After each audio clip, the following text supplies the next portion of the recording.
हम लोगों को फिर डिपेंडेंसी ऑफ रेट कांस्टेंट और ऑन टेम्परेचर से अपने को पढ़ना था। मैं पीडीएफ ऑन करता हूँ, फिर देखते हैं हम लोग, ठीक है। कल का टेस्ट अच्छा गया सबका? हाँ सर। ठीक है, सर। सॉल्यूशन वाला पार्ट अच्छे से लिखा है ना? सॉल्यूशन वाला पार्ट तो आप लोगों ने खुद से किया है। हाँ सर। हाँ सर। सर सर सॉल्यूशन में इजी था। ये आपको टेस्ट अच्छे से देने हैं बेटा। इसके जो मार्क्स है ना, वो इंटरनल मार्क्स में काउंट होने वाले हैं, ठीक है ना। अरे बाप रे, ये क्या हो गया?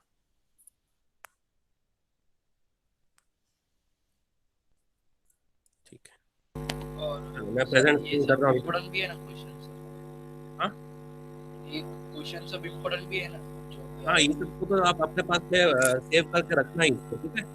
रिवीजन करना हो तो ये क्वेश्चन अच्छे से रिवाइज करना पड़ेगा। हाँ सर।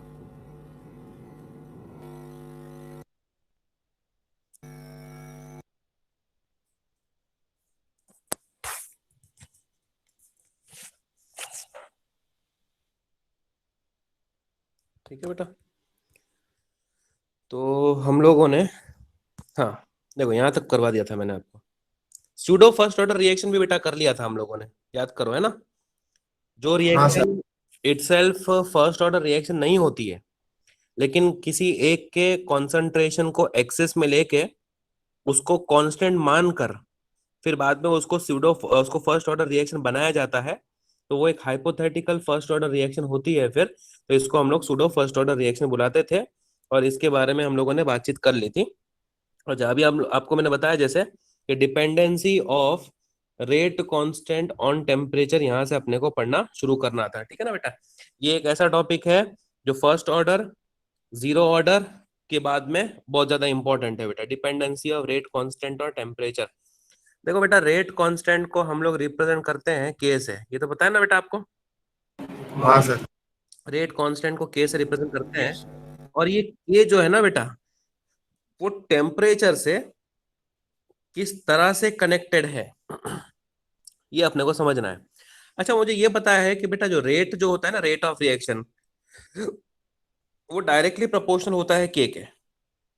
रेट लॉ से मुझे पता ही है, रेट इज इक्वल टू के, ए की पावर एक्स और बी की पावर यस वाई सर। होता है ना। तो जितना रेट हाँ सर। कांस्टेंट ज्यादा होगा, उतना रेट ऑफ रिएक्शन ज्यादा होगा, ये अपने को पता है बेटा, है ना। क्या आप मुझे बता सकते हो कि यस। अगर गैसीय स्टेट की मैं बात करूं आपके सामने, और अगर मैंने टेम्परेचर को इंक्रीज किया, तो रेट ऑफ रिएक्शन फास्ट होगी या स्लो?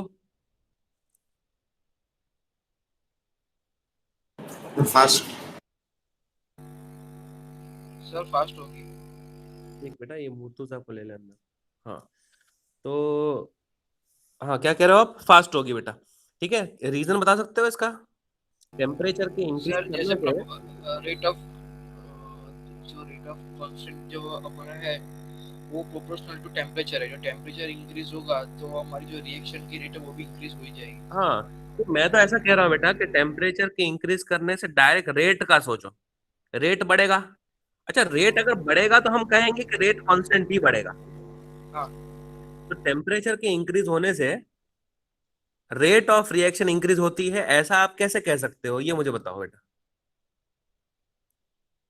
कैसे कह सकते हो आप ये बात कि on increasing the temperature rate of reaction always increases?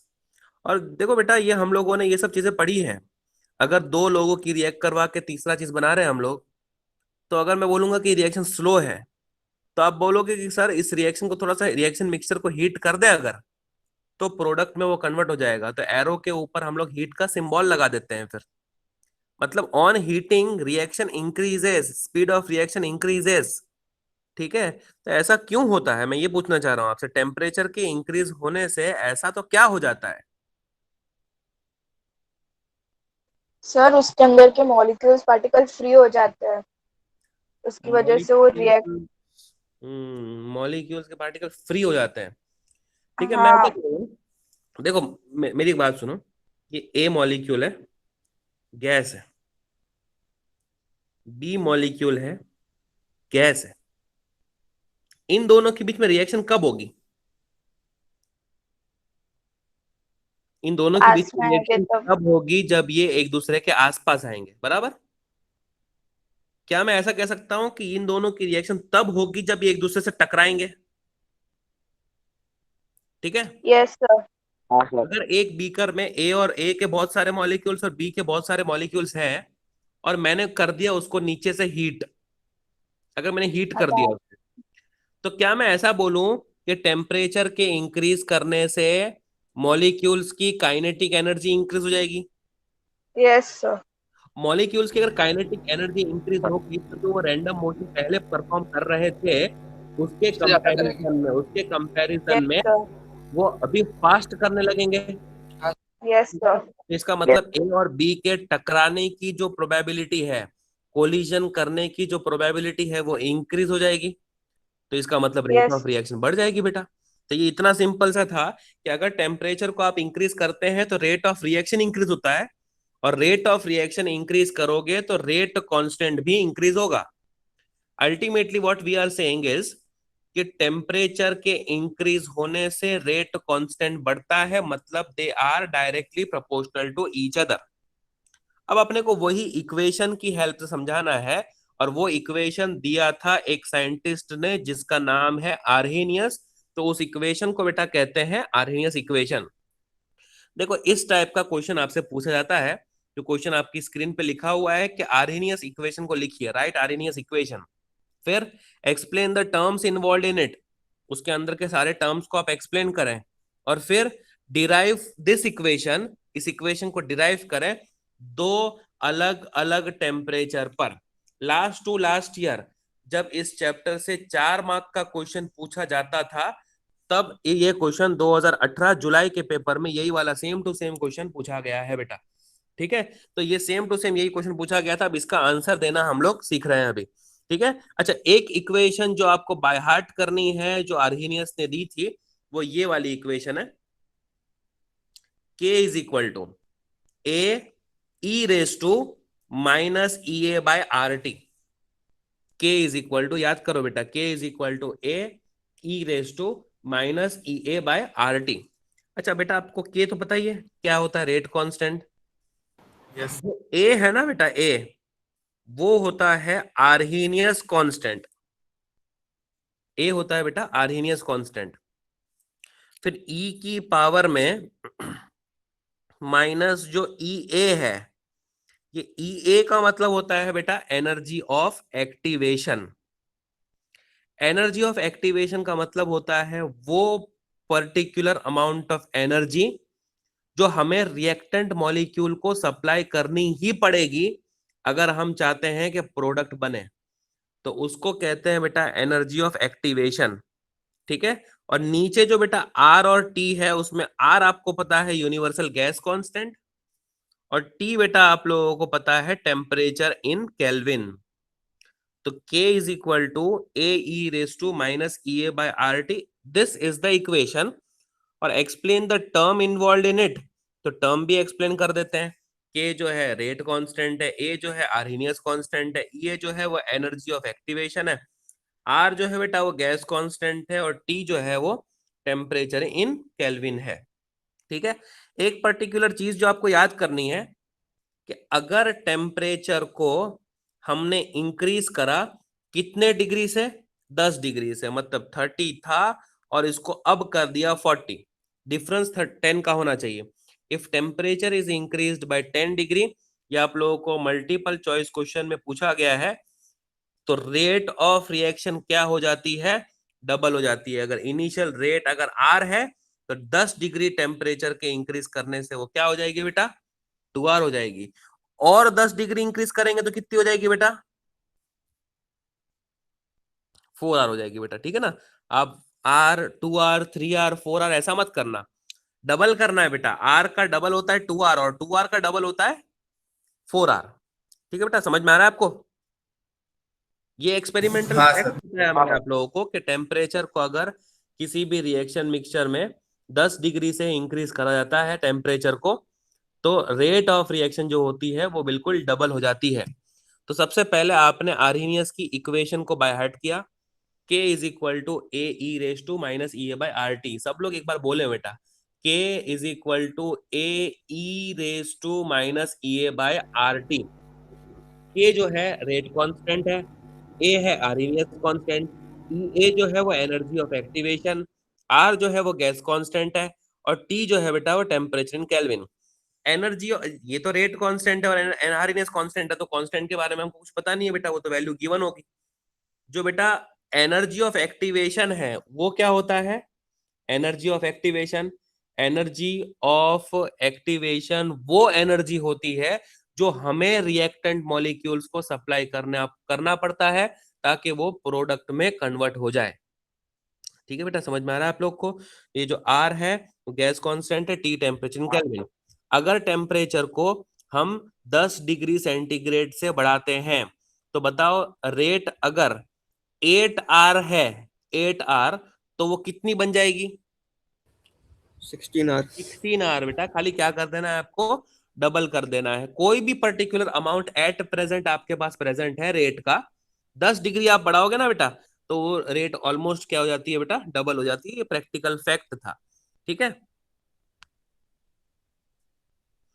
अब है ना कुछ ग्राफिकल रिप्रेजेंटेशन है लेकिन बहुत ज्यादा ब्लर है, मैं समझाने की फिर भी आपको कोशिश करता हूं। ठीक है, चलो देखो, देखो यहां पर जो लाइन बनाई गई है, एनर्जी ऑफ एक्टिवेशन को हम समझ रहे हैं बेटा, y axis, x axis. Y axis पर हमने जो प्लॉट किया है बेटा वो एनर्जी है, पोटेंशियल एनर्जी। एक्स एक्सिस पर जो प्लॉट किया है बेटा वो है रिएक्शन कोऑर्डिनेट्स, कोऑर्डिनेट्स। ठीक है, अच्छा एक पर्टिकुलर रिएक्शन है आपके सामने, देखो जरा ये 2HI इज गिविंग H2 और I2। पहले ही जरा समझो, 2HI is giving H2 plus I2। देखो हो सकता है बेटा ठीक से ना दिख रहा हो लेकिन मैं आपको बोल तो रहा हूं ना, 2HI is giving H2 plus I2, ये इक्वेशन। अब इसको लिखा कैसे देखो, एक HI का मॉलिक्यूल दूसरे HI के मॉलिक्यूल से रिएक्ट कर रहा है, तो क्या हो रहा है ना कि ये जो HI वाला बॉन्ड है ना, इसको डॉट डॉट डॉट डॉट के फॉर्म में रिप्रेजेंट किया है क्योंकि वो टूटने की कोशिश कर रहा है।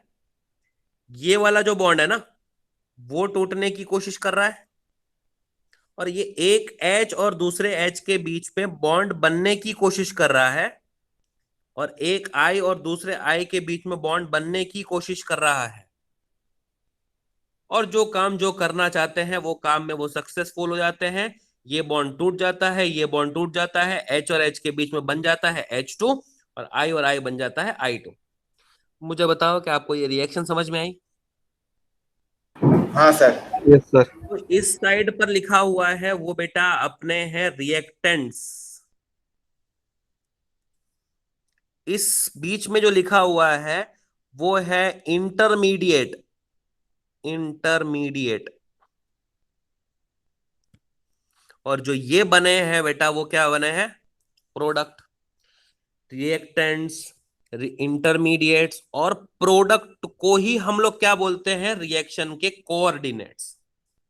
ठीक है, अच्छा अब देखना जरा, इस पॉइंट पर मान लो कि कौन है अभी? रिएक्टेंट्स। ये रिएक्टेंट्स है, ये नीचे छोटा सा जो दिख रहा है ना बेटा वो 2HI दिख रहा है आपको, ये जो पर्टिकुलर चीज दिख रही है ना ये वाली चीज, वो है बेटा 2HI। हाँ सर। ठीक है, क्या करा हमने? एनर्जी सप्लाई किया, तो अब पहाड़ को चढ़ना शुरू किया हमने। एक पर्टिकुलर पॉइंट पे आने के बाद में उसकी एनर्जी बहुत हाई हो गई, अब बन गए बेटा इंटरमीडिएट्स। इंटरमीडिएट्स क्या था?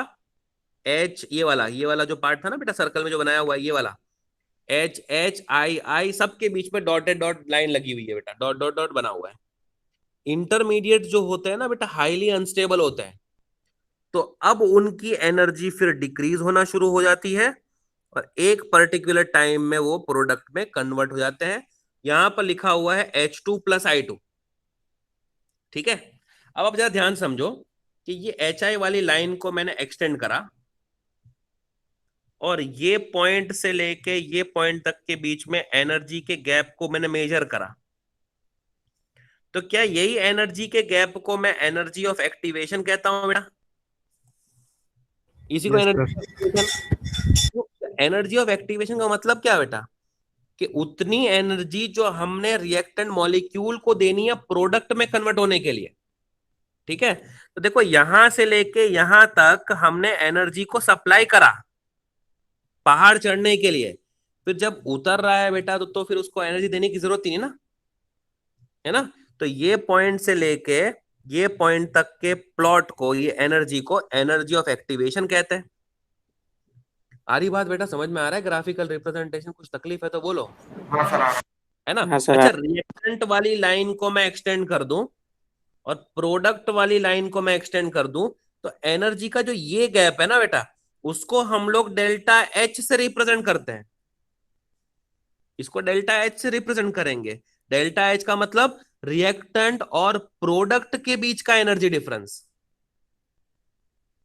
रिएक्टेंट की एनर्जी कितनी थी, प्रोडक्ट की कितनी हो गई, इसके डिफरेंस को हम लोग कहेंगे डेल्टा एच। अच्छा, इस केस में आप मुझे बता सकते हो डेल्टा एच पॉजिटिव आएगा या नेगेटिव आएगा? नेगेटिव। क्या आएगा बेटा? Negative sir. नेगेटिव आएगा। नेगेटिव क्यों आएगा? क्योंकि जो डेल्टा एच है बेटा, एनर्जी का डिफरेंस है वो। किसकी energy? Energy of product minus energy of reactant. अब बताओ कि एनर्जी ऑफ प्रोडक्ट कम है कि ज्यादा है? ग्राफ नीचे की तरफ गया है बेटा, तो प्रोडक्ट की एनर्जी कम है, रिएक्टेंट की ज्यादा है। तो कम माइनस ज्यादा विल बी डेल्टा एच क्या? माइनस। माइनस। और जब भी डेल्टा एच किसी रिएक्शन का नेगेटिव आता है तो प्रोसेस एक्सोथर्मिक होती है कि एंडोथर्मिक? एक्सोथर्मिक। एक्सोथर्मिक बेटा, एक्सोथर्मिक होगी। एक्सोथर्मिक का मतलब एनर्जी रिलीज हुई है, और होनी भी चाहिए। रिएक्टेंट की जितनी थी, रिएक्टेंट की मान लो कि 80 थी, प्रोडक्ट की हो गई बेटा 60, तो एनर्जी का डिफरेंस आया 20। तो वो 20 की एनर्जी गई कहाँ? सराउंडिंग में चली गई। हाँ, सराउंडिंग में चलिए। सराउंडिंग में चली गई एनर्जी, तो एनर्जी इज लिबरेटेड वाला प्रोसेस आ गया। और एनर्जी जब भी लिबरेट होती है तो बेटा प्रोसेस तो एक्सोथर्मिक होती है ना? नहीं आ रहा आपको? समझ में नहीं आ रहा? आ गया सर। आ गया बेटा समझ में? अच्छा, अगर मेरे को ना सेम प्लॉट एंडोथर्मिक प्रोसेस के लिए करना होता, तो मैं देखो बेटा शुरुआत तो यहीं से करता। हो सकता है पहाड़ भी चढ़ जाता, लेकिन एंड में यहां कर देता। ठीक है यस। हम लोग? तो हम लोगों ने प्रोडक्ट की एनर्जी को ज्यादा रखा। अच्छा, अगर प्रोडक्ट की एनर्जी ज्यादा रहेगी बेटा, तो हम लोग बोलेंगे कि एक्स्ट्रा एनर्जी फिर उसने सराउंडिंग में से कंज्यूम करा होगा ना। हाँ सर, ले एक्स्ट्रा लो। एनर्जी अगर सराउंडिंग में से कंज्यूम करा है तो वो प्रोसेस फिर एक्सोथर्मिक नहीं होगी, वो प्रोसेस एंडोथर्मिक हो जाएगी। तो इस तरह से देखो बेटा, ग्राफ में बहुत सारी इंफॉर्मेशन है, उसको कलेक्ट करने आपको समझ में आना चाहिए बेटा। आ रहा है आपको समझ में? हाँ सर। ठीक है, तो चलो आगे बढ़े, बाकी लोग भी बोले बेटा, है ना? चलो, तो अभी ये पूरा का पूरा हटा दो यहाँ से। यस तो ये सब चीजें थी बेटा, रिएक्टेंट, इंटरमीडिएट, प्रोडक्ट, ये पॉइंट से लेके ये पॉइंट तक एनर्जी ऑफ एक्टिवेशन, फिर इसके बाद में ये पॉइंट से लेके ये पॉइंट तक में delta H. Delta H negative आया, process exothermic. Delta H positive आया, process endothermic. Delta H negative कब आएगा? जब प्रोडक्ट ये पर्टिकुलर अमाउंट से नीचे की तरफ घुस जाएगा। और अगर वो ऊपर ही रहा, थोड़ा सा ऊपर रहा, तो वो प्रोसेस फिर एंडोथर्मिक हो जाएगी बेटा। वाई एक्सिस पर पोटेंशियल एनर्जी, एक्स एक्सिस पर रिएक्टेंट, इंटरमीडिएट और प्रोडक्ट को प्लॉट किया है। इसका मतलब इसको बोलते हैं रिएक्शन कोऑर्डिनेट्स, और ये इक्वेशन हमने समझी। ठीक है बेटा, समझ में आ गया आपको? Yes sir. है ना बेटा? चलो, तो ये वाला ग्राफ अभी रहने देते हैं, अब मैं आगे बताता हूँ बाद में। पहले एक और चीज इंपॉर्टेंट कर लो, फिर इसके ऊपर आते हैं।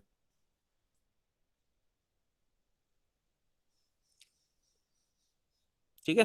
अच्छा, अब है ना, वो क्वेश्चन को पहले कंप्लीट कर लेते हैं और उसके बाद में मैं ये समझाता हूँ आपको।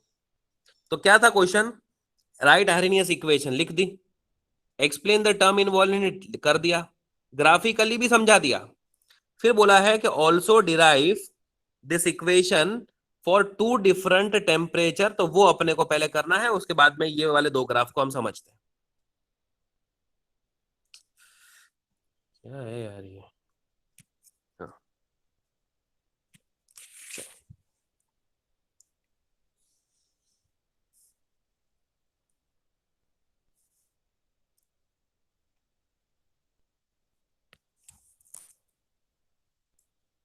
ठीक है। अब आप लोग मेरी हेल्प करो फटाफट, देखो करते हैं। वो इक्वेशन आर्डिनियस की याद है बेटा आप लोग को अभी? k is equal to A E E raise raised to to minus CA by R. Minus E A by are T. ठीक है, एक काम करते हैं, इस इक्वेशन में ln अप्लाई करते हैं दोनों तरफ। ln का मतलब होता है बेटा log to the base e, है ना? log to the base e apply करते हैं तो ये बन जाएगा बेटा ln k, ठीक है, इज इक्वल टू, ये बन जाएगा माइनस बेटा a by R T. ln a तो आएगा पहले, फिर आएगा okay sir. Minus E A by are t. देखा बेटा आपने? और बाद में ln e आया, और ln e तो 1 होता है। समझ में आया आप लोग को? ये a और e के बीच में बेटा कुछ नहीं है, मल्टीप्लीकेशन है। तो लेफ्ट साइड पे ln k आ गया, राइट साइड पे ln a आ गया, और आगे आना चाहिए था ln e raise to minus A by are T. और आपको पता है जो पावर होता है वो मल्टीप्लीकेशन में आ जाता है। तो एक ही स्टेप में मैंने ये काम कर दिया, minus A by R T ln e, और ln e को 1 लिख दिया। समझ गए? ठीक है बेटा, चलेगा ना? चलो तो अभी क्या करते हैं,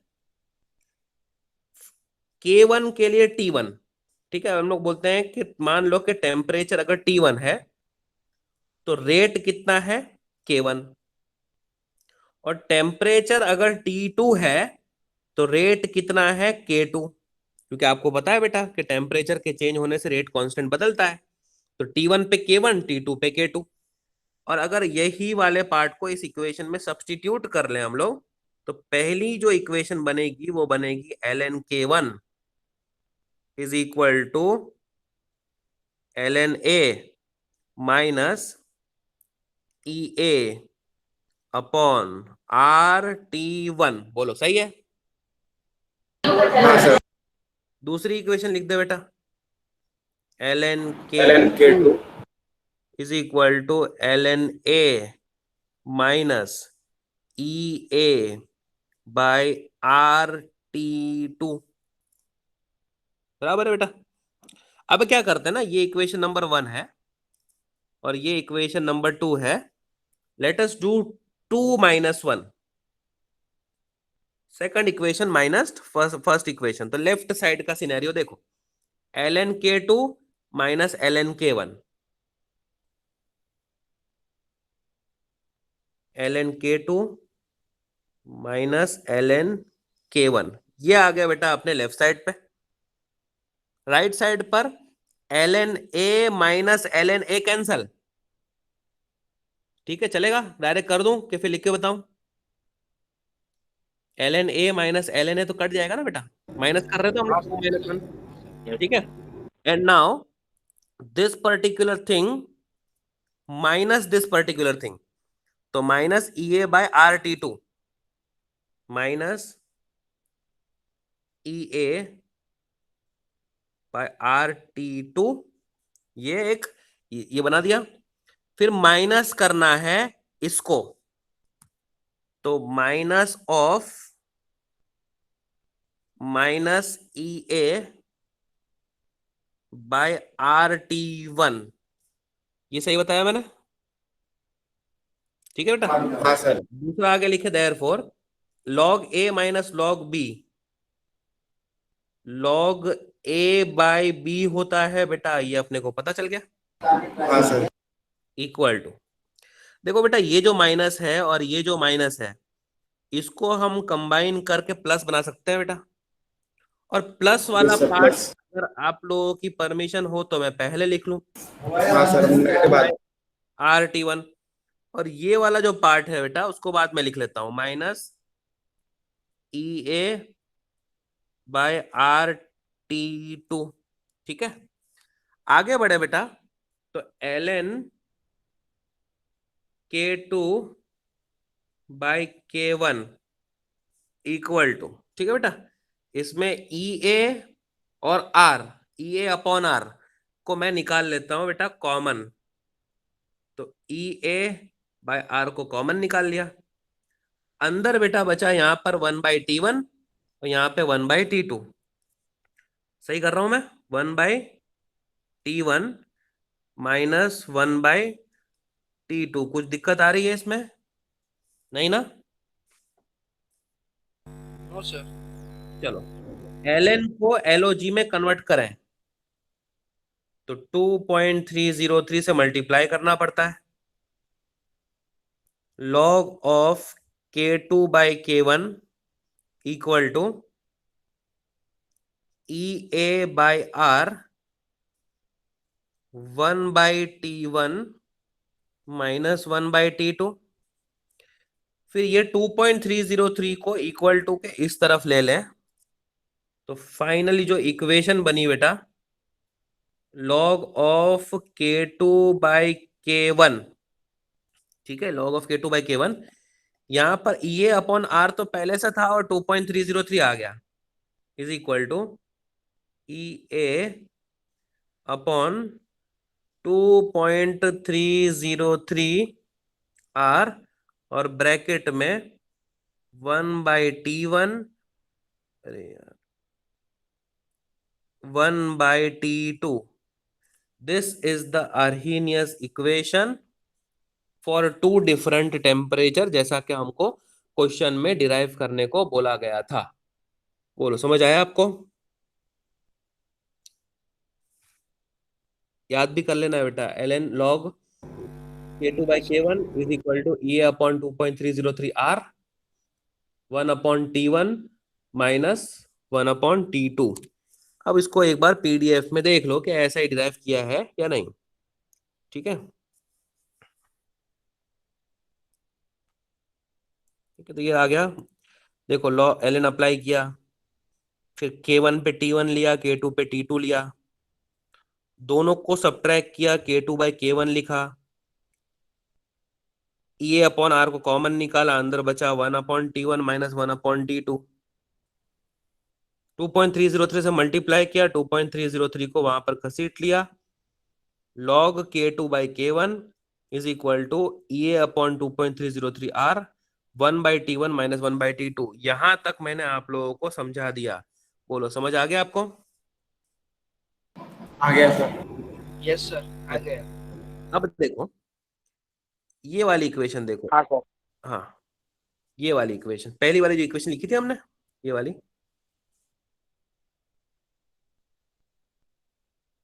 ठीक है, ये वाली इक्वेशन देखते हैं। ln k is equal to ln a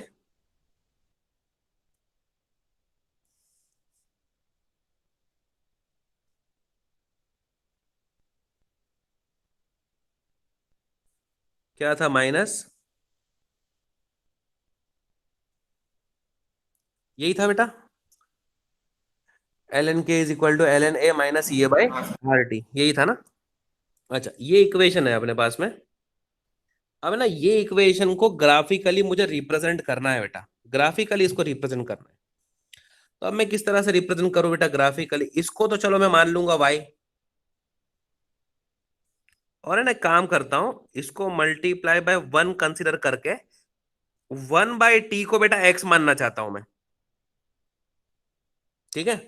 देखो लिखता कैसे हूं, ln k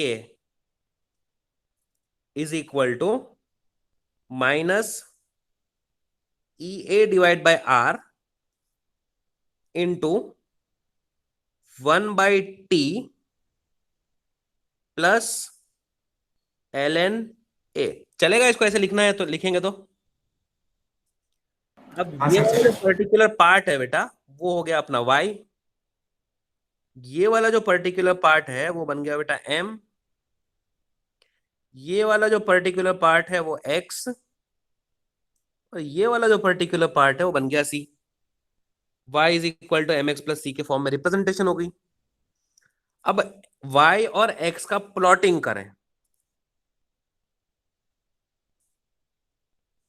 देखो तो जरा, y में ले लिया मैंने ln k,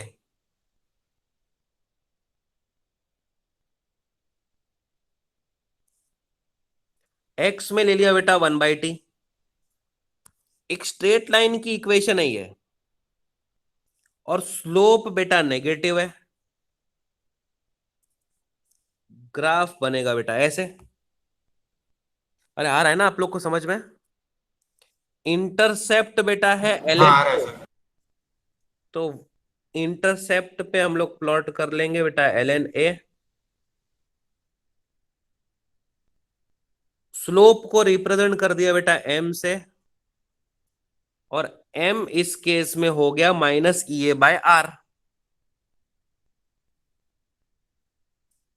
तो ये हो गया बेटा आर्हीनियस इक्वेशन का ग्राफिकल रिप्रेजेंटेशन, जैसा कि हम लोगों ने जीरो ऑर्डर और फर्स्ट ऑर्डर के लिए भी करके बताया था बेटा। समझ में आ गया आपको? तो ये और आगे बढ़ जाते हैं पीडीएफ के अंदर। देखो ये ऐसे ही मैंने बताया आप लोग को पूरा का पूरा ग्राफ बना के, ठीक है ना? समझ गए आप लोग? चलिए हाँ सर। अब अपने को इफेक्ट ऑफ कैटलिस्ट पे आगे बढ़ना है, लेकिन मैं चाहता हूं कि फटाफट आप लोग अपनी बुक निकालें और ये वाला क्वेश्चन खुद से सॉल्व करें, जल्दी से एकदम, ठीक है? 5 मिनट का टाइम दे रहा हूँ बेटा, ये हाँ वाला सर। कर लो आप लोग। Write Arrhenius equation, explain the term involve in it, also derive this equation for two different temperatures. ये करें फटाफट। पहले आपको आर्हीनियस इक्वेशन लिखनी है, उसके टर्म्स क्या क्या है वो बताने हैं, और वही इक्वेशन को आपको दो अलग अलग टेम्परेचर पे डिराइव करना है, और ग्राफिकल रिप्रेजेंटेशन तो करनी ही करनी है, चाहे क्वेश्चन में बोला गया हो चाहे ना बोला गया हो।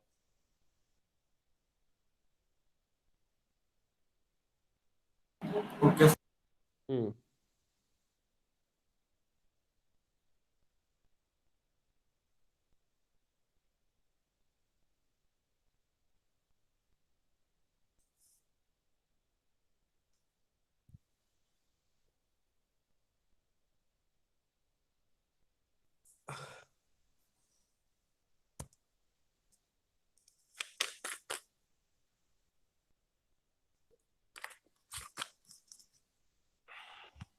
ग्राफ बाकी है ना, वो करा देता हूँ।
कुछ भी डाउट लगे तो बेटा पूछ लो, क्योंकि ये तीन डेरिवेशन के ऊपर क्वेश्चन आने के चांसेस बहुत ज्यादा होते हैं। केमिकल काइनेटिक्स बहुत ज्यादा प्रेडिक्टेबल चैप्टर होता है बेटा, कि इसके अंदर ये सारे क्वेश्चन पूछे जाने के चांसेस हैं।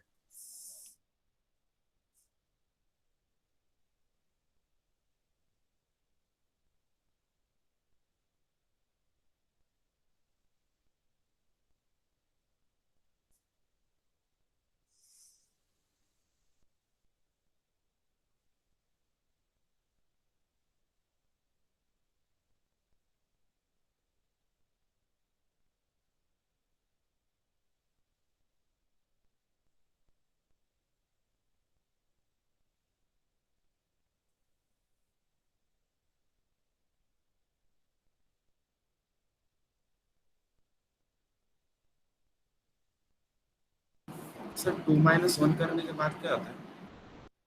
2 - 1 के बाद में एल एन ए और एल एन ए खत्म हो जाएगा बेटा, लेफ्ट साइड पर एल एन के टू माइनस एल एन के वन आ जाएगा, ठीक है? हाँ सर। और इस तरह से आप सेकंड इक्वेशन को राइट साइड पे भी कर, तो minus E A by are T two minus minus plus E A by are T one, फिर ई ए बाय आर को कॉमन निकालने का बेटा।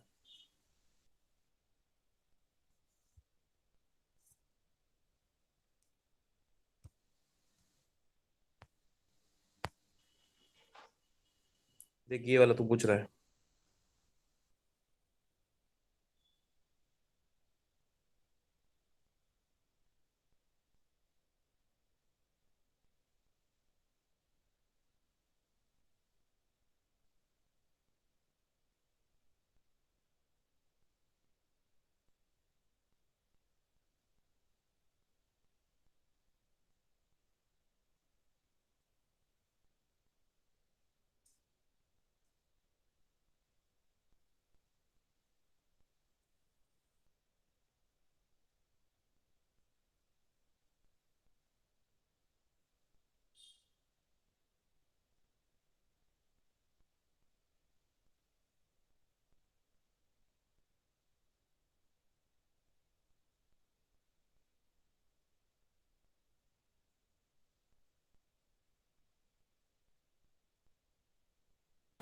सर 1/T1 माइनस 1/T2 तक तो मतलब उसके बाद क्या करना है? T1 T2 क्या बोल रहा है बेटा, सुनने नहीं आ रहा।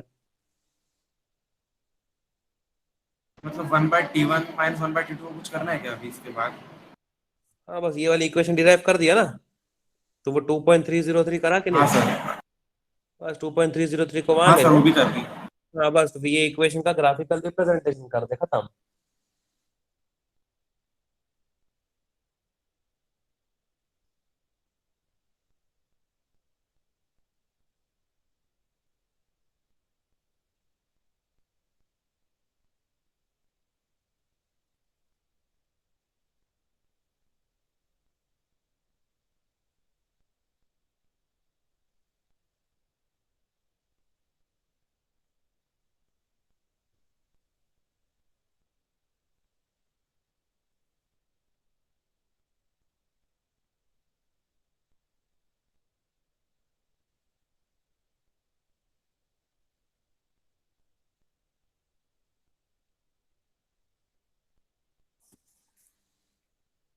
हो गया बेटा सबका। सर ग्राफ बना रहे हैं। सब लोग ट्राई करो। अच्छा कोई ऐसा तो नहीं है जिसने पेपर सबमिट ही नहीं किया कल? सारे लोगों ने कर लिया ना फिर बाद में? पंकज का आ गया था वो तो मैंने देखा, चलो। बाकी पिनांग का भी आ गया। आयुषी किया बेटा पेपर सबमिट? हाँ सर, आपने देखा भी है। हाँ हाँ मैंने देखा है, मैं पूछ रहा हूँ है ना। सर मैंने भी सबमिट किया था। हाँ हाँ देखा। किया ही है।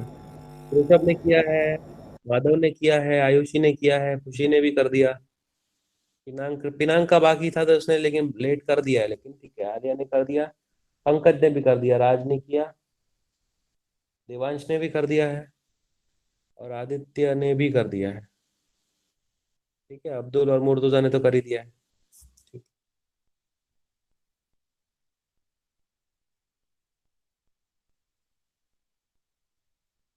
सर हो गया। ठीक है बेटा।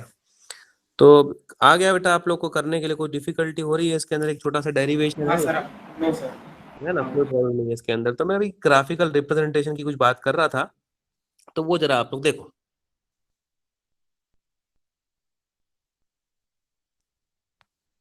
ठीक है, अभी तो ग्राफ बनाया हुआ है, फ्रैक्शन ऑफ मॉलिक्यूल्स यहाँ पर लिए हुए हैं, अलग ही ग्राफ है मतलब, और काइनेटिक एनर्जी को यहाँ पे लिया हुआ है।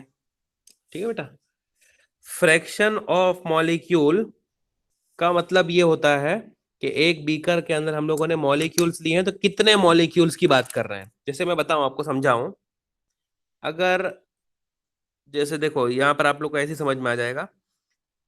अगर एक बीकर है और इस बीकर के अंदर गैस के बहुत सारे मॉलिक्यूल्स है, कितने प्रतिशत चांसेस है कि मॉलिक्यूल्स की काइनेटिक एनर्जी जीरो होगी?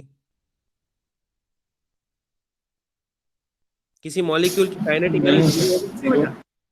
गैस के पार्टिकल्स है ना बेटा, नहीं काइनेटिक सर। एनर्जी जीरो तो नहीं हो सकती।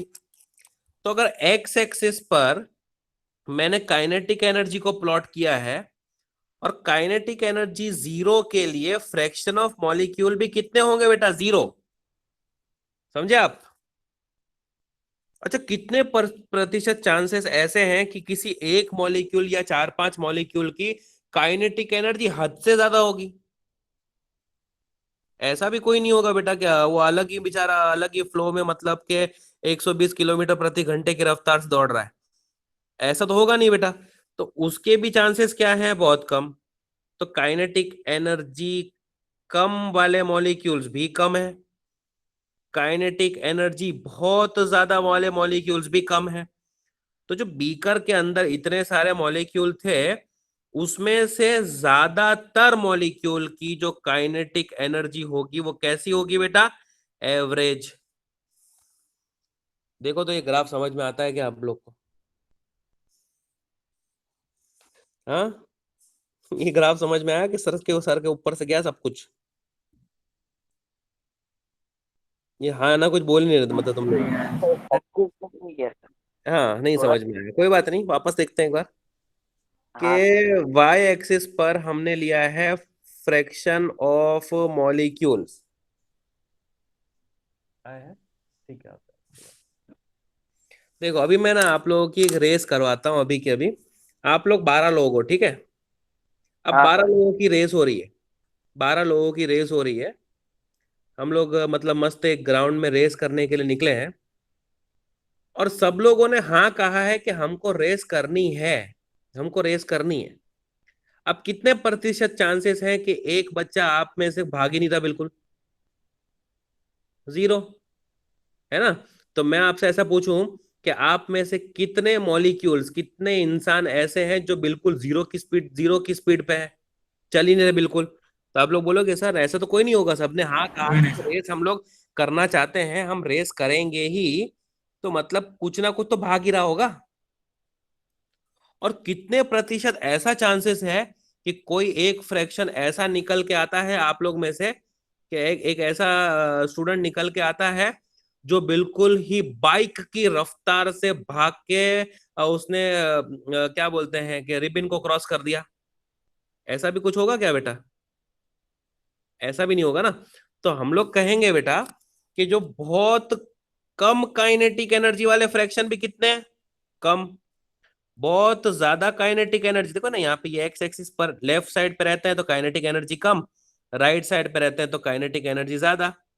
तो एकदम कम काइनेटिक एनर्जी वाले का फ्रैक्शन भी नीचे आएगा, एकदम ज्यादा काइनेटिक एनर्जी वाले का फ्रैक्शन भी नीचे आएगा। और अगर मैं आपसे कहूं कि नॉर्मल स्पीड से भागने वाले आप 12 में से कम 9 लोग या 10 लोग तो एवरेज स्पीड से भाग रहे होंगे, ऐसा कह सकते हैं? तो एवरेज काइनेटिक एनर्जी का मतलब कौन सा पॉइंट, ये वाले? तो इस स्पीड यस पे सर। भागने वाले फ्रैक्शन कितने होंगे, बहुत ज्यादा। Yes sir. समझ में आ गया आप लोग को? हाँ आ गया सर। समझ में आ गया? हाँ सर, आ गया सर। तो बिल्कुल जीरो काइनेटिक एनर्जी वाले फ्रैक्शन कम, बिल्कुल हाई काइनेटिक एनर्जी वाले फ्रैक्शन भी कम, एवरेज वाले ज्यादा। तो ये ग्राफ एक पहाड़ टाइप का बन गया आपका ऐसे, ठीक है? चलो अब है ना, इसी ग्राफ को दो अलग अलग टेम्परेचर पे हम लोग बना के देखते हैं। इसी ग्राफ को दो अलग अलग टेम्परेचर पे अपना बनाते हैं, ठीक है? तो वो ऐसा कुछ बना, एक पर्टिकुलर टेम्परेचर पे, ये ग्राफ तो मैंने आपको सिखाई दिया, वापस समझाने की जरूरत नहीं, एक ग्राफ बन गया ऐसे। और वही टेम्परेचर में 10 डिग्री जोड़ने के बाद में ये ग्राफ बन गया थोड़ा सा ऐसा, ठीक है बेटा? क्योंकि एवरेज काइनेटिक एनर्जी बढ़ गई बेटा, आप लोग समझ सकते हो इतनी बात को। पहले टेम्परेचर टी पे एवरेज काइनेटिक एनर्जी कितनी थी, इतनी, है ना? यस अगर सर। टेम्परेचर को बढ़ाने से काइनेटिक एनर्जी बढ़ती है, ऐसा आप लोगों ने कहा था मुझसे थोड़ी देर पहले, तो फ्रैक्शन ऑफ मॉलिक्यूल जिसकी ज्यादा काइनेटिक एनर्जी होती है उसकी काइनेटिक एनर्जी बढ़ गई, देखो। तो यस सर। टेम्परेचर के इंक्रीज करने से ये टी है, और ये है T+10, तो ज्यादा fraction of molecule 20 kilo joules पर की एनर्जी, काइनेटिक एनर्जी पोजेस किए हुए थे जब टेम्परेचर T डिग्री था, और T+10 पे अब काइनेटिक एनर्जी एवरेज वालों की 30 हो गई। तो टेम्परेचर के बढ़ाने से काइनेटिक एनर्जी बढ़ती है बेटा, ये सबको पता है। तो ये दो ग्राफ समझ में आया आपको? एक ग्राफ बना बिल्कुल ऐसा, और टेम्परेचर के बढ़ाने से एवरेज मतलब पीक को हम लोगों को राइट साइड पे शिफ्ट करना था, तो उसको मैंने शिफ्ट कर दिया ऐसे। अब ऑब्वियस ही बात है कि एरिया अंडर द कर्व तो कांस्टेंट रहेगा ना। अगर वो ग्राफ को आगे की तरफ हम एक्सटेंड करते हैं तो उसकी हाइट भी नीचे करनी पड़ेगी फिर। नहीं नहीं आया। हाँ सर सर। पंकज बोला खाली, बाकी और कोई नहीं बोल रहा कुछ। सर मैं बोल हाँ समझ में आया। मैं वापस समझाता हूँ, मेरे को मालूम ही था, इसलिए मैं वो डेरिवेशन के पहले इसको नहीं समझाया। मैंने बोला कि वो ये वैसे भी वो क्वेश्चन का पार्ट नहीं है, ये अलग ही कुछ पार्ट है, तो इसको मैं बाद में बताता हूँ, इसलिए मैंने बताया। सब लोग मुझे हाँ ना में बताएंगे कि पहला ग्राफ आपको समझ में आ गया या नहीं। Yes sir. हाँ यस सर। अगर किसी को नहीं समझ में आया है तो अभी बोलो। अरे नहीं चाहिए यार, क्या है लोटियन। बोलो, पहला ग्राफ में कुछ तकलीफ किसी को नहीं ना? No sir. ये है ना, कितने टेम्परेचर पे कराया गया है? T डिग्री पर। तो एवरेज काइनेटिक एनर्जी कितनी आई? मान लो कि 20 किलो जूल्स आई। अब मेरे को टेम्परेचर को बढ़ाने का भूत सवार हुआ, तो मैंने बोला मेरे को T डिग्री सेल्सियस नहीं रखना है, मेरे को उसके अंदर 10 डिग्री बढ़ाने का है। और अब मेरे को ये ग्राफ प्लॉट करना है। टेम्परेचर के बढ़ाने से फ्रैक्शन ऑफ मॉलिक्यूल की काइनेटिक एनर्जी बढ़ेगी या कम होगी, मेरे को ये बोलो। बढ़ेगी। बढ़ेगी। बढ़ेगी। और बढ़ेगी इसका मतलब 20 से 30 होगी मान लो। तो ये काइनेटिक एनर्जी का जो पीक वाला पॉइंट था, अब वो बढ़ के इधर आना चाहिए कि नहीं आना चाहिए 30 पे? Yes sir. तो अब मैंने ग्राफ बनाना शुरू किया, तो जो मेरा हाइट है बेटा, हाइट वो इससे टकराना चाहिए और वो ग्राफ आगे की तरफ ऐसे आना चाहिए। आ गया सर। समझ में आया? और मैं ऐसा कह रहा हूं बेटा, हाँ सर, फ्रैक्शन ऑफ मॉलिक्यूल तो कांस्टेंट है। फ्रैक्शन ऑफ मॉलिक्यूल आपने अगर उसके अंदर 10 मॉलिक्यूल डाला है, तो वो T डिग्री पे हो या T+10 पर, उसका वैल्यू तो चेंज नहीं होगा, वो होंगे तो 10 ही अभी भी। तो मैं ऐसा कह रहा था कि अगर पहले आपने हाइटेड कर्व रखा है, हाइटेड रखा है, तो वो यहां पर आ रहा था, लेकिन अगर उसकी हाइट आपने कम की तो वो मॉलिक्यूल आगे जाएंगे बेटा। समझ में आ रहा है? तो एरिया अंडर द कर्व हमेशा कांस्टेंट रहेगा, फ्रैक्शन ऑफ मॉलिक्यूल थोड़ी चेंज हो जाएंगे। तो हाइट ज्यादा तो लंबाई कम, और हाइट कम तो लंबाई ज्यादा होगी। तो ये ग्राफ का नेचर होता है बेटा। तो ये दो ग्राफ आपके सामने लिखे हुए हैं अभी। बराबर है? समझ में आ गया आप लोगों को? ठीक है। यस। अब हाँ आ एक गया सर। पर्टिकुलर काइनेटिक एनर्जी के अबव, ये पर्टिकुलर काइनेटिक एनर्जी के अबव अगर इस ग्राफ को देखते हैं, ठीक है, तो अब देखो ये एक पोर्शन है, ये एक पर्टिकुलर पोर्शन है। ये जो ऊपर वाली लाइन है बेटा वो T+10 की है, जो नीचे वाली लाइन है वो T वाली है। फिर से देखो एक बार, ये थोड़ा डार्क नहीं किया ना यार, कैसा लिखी है पता नहीं। रुक जाओ, उसको थोड़ा सा, इसको क्या करते हैं, ये वाला देखो। अभी इतना तो दिख रहा है, मेरे सामने भी लैपटॉप है, इतना तो देख पा रहे हो आप लोग। देखो मैं ऐसा कह रहा हूँ कि किसी भी पर्टिकुलर रिएक्टेंट को प्रोडक्ट में कन्वर्ट करने के लिए किसी, ये ग्राफ तो समझ में आ गया आप लोग को भी। ये ग्राफ से हमने सोचा क्या, हमने कंक्लूड किया क्या, अब मैं वो आपको समझा रहा हूं। ग्राफ तो समझ में आ गया है, ठीक है। ग्राफ ऐसा क्यों बना, एक ऐसा चौड़ा बन रहा है, एक ऐसा लंबा बन रहा है, वो मैं आपको समझा दिया। अब मैं आपको ये चीज समझा रहा हूं कि इससे हम कंक्लूड क्या कर रहे हैं, ठीक है। देखो ये है पर्टिकुलर, एक लाइन बनाई है यहां पे, देख रहे हो आप लाइन? ये लाइन एक्स एक्सिस से जहां पे टकरा रही है ना, उसको मान लो कि हम कह रहे हैं एनर्जी ऑफ एक्टिवेशन। इतनी एनर्जी तो रिएक्टेंट को सप्लाई करनी ही पड़ेगी ताकि रिएक्टेंट प्रोडक्ट में कन्वर्ट हो, ऐसा हम कह रहे हैं, ठीक है। अब ये पर्टिकुलर एनर्जी के आगे आप लोग देखो, T डिग्री वाला ग्राफ ये आ रहा है और T+10 वाला ग्राफ ये आ रहा है। तो क्या मैं ऐसा कह सकता हूं कि एनर्जी ऑफ एक्टिवेशन के राइट साइड की तरफ, मतलब उससे ज्यादा एनर्जी वाले fraction of molecule T degree पे और T+10 डिग्री पे अगर कंपेयर करें तो T+10 डिग्री के T डिग्री के कंपैरिजन में ऑलमोस्ट डबल दिख रहे हैं आपको, यस सर। है ना। देखो ये जो आपको लाइन बना के दिखाई, देखो ये लाइन, ये जो लाइन है ना, ये वो फ्रैक्शन ऑफ मॉलिक्यूल है जिनकी एनर्जी ऑफ एक्टिवेशन से ज्यादा है T डिग्री पर। सही बोल रहा हूं? T डिग्री का ही ग्राफ है वो। Yes sir. फिर दूसरा, ये वो मॉलिक्यूल्स हैं, ये वाले, ये वो फ्रैक्शन ऑफ मॉलिक्यूल्स हैं जिनकी एनर्जी ऑफ एक्टिवेशन से तो ज्यादा है लेकिन T+10 डिग्री पर। अब अगर आपको मैं फ्रैक्शन ऑफ मॉलिक्यूल कंपेयर करने बोलूं तो आप ऐसा ही कहोगे ना कि सर T+10 डिग्री पे जितना FOM था, T पे जितना FOM था, ये वाली क्वांटिटी इस वाली क्वांटिटी की ऑलमोस्ट डबल है, दिख ही रहा है। Yes sir. तो क्या मैं ऐसा कह सकता हूं कि टेम्परेचर को जब 10 डिग्री से बढ़ाया जाता है तो FOM फ्रैक्शन ऑफ मॉलिक्यूल जिनकी एनर्जी ऑफ एक्टिवेशन से ज्यादा एनर्जी होती है उनका अमाउंट क्या हो जाता है? डबल।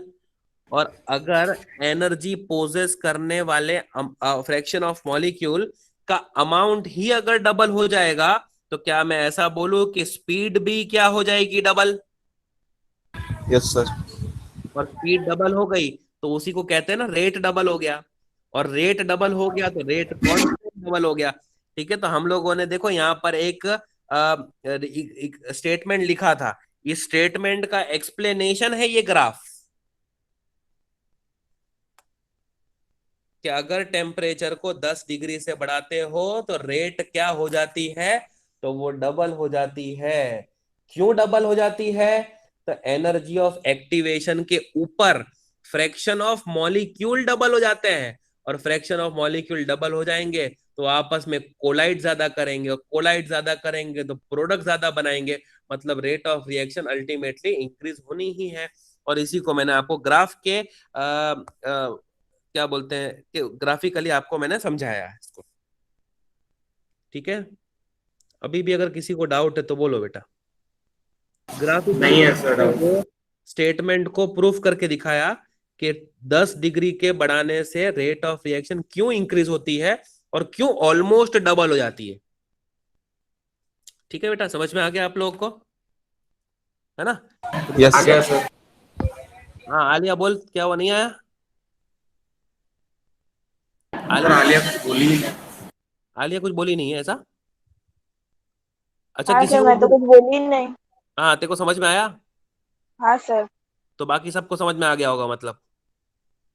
सर चलो ठीक है, समझ में आ गया, बहुत अच्छी बात है। हाँ सर।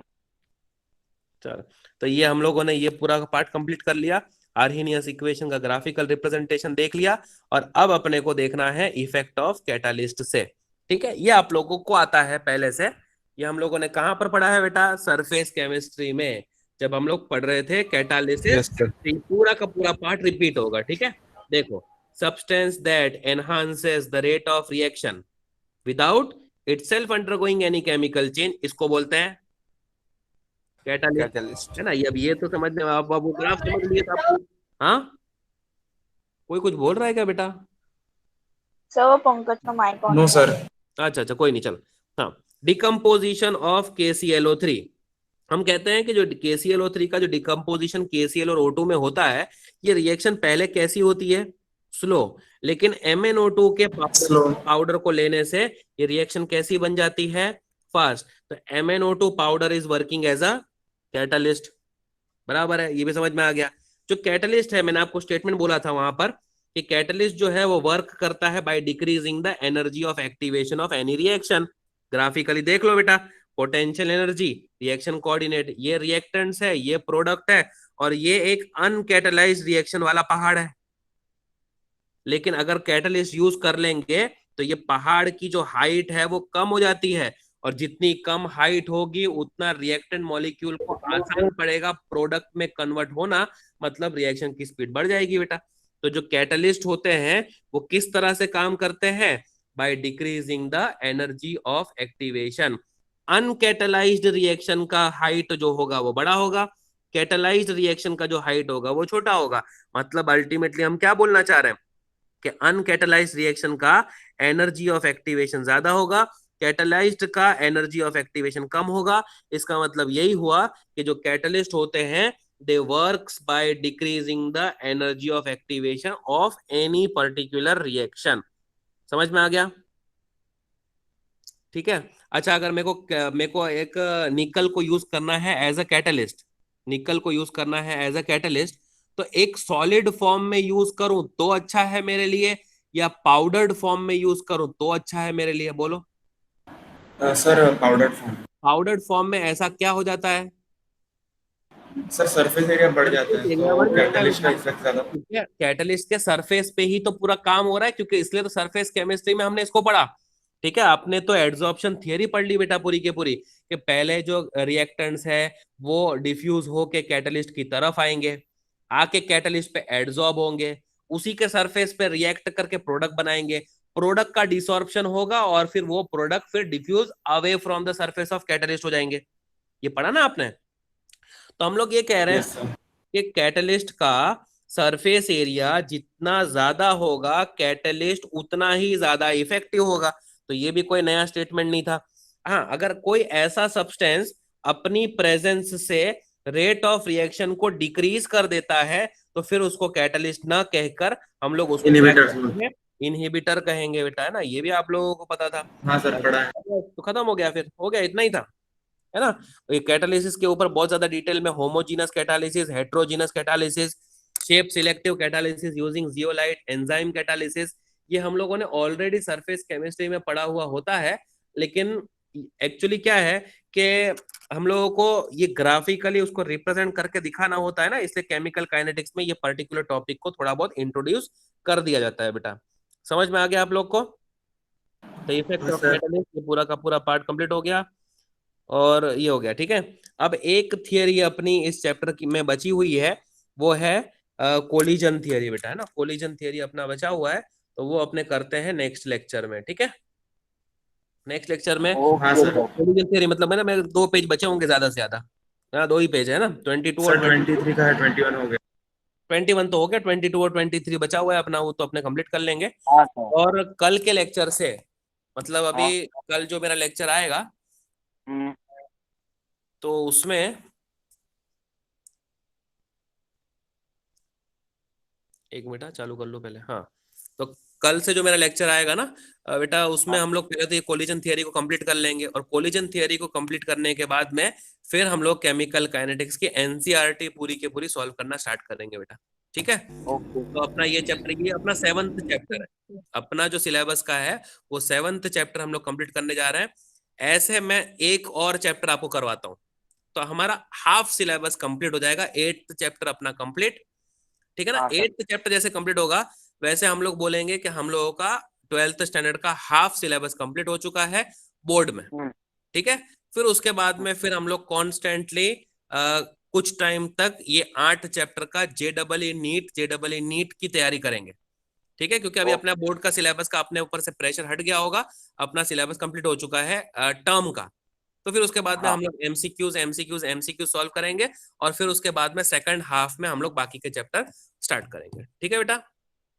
ठीक है सर। हाँ सर। चलो और बोलो, कुछ और कुछ है तो बोलो। सर तब तक तो वो आ जाएगा सिलेबस पहले बंद कर दो, कैसे बंद करूं, कैसे बंद करूं? सर वहाँ स्टॉप रिकॉर्डिंग का होगा।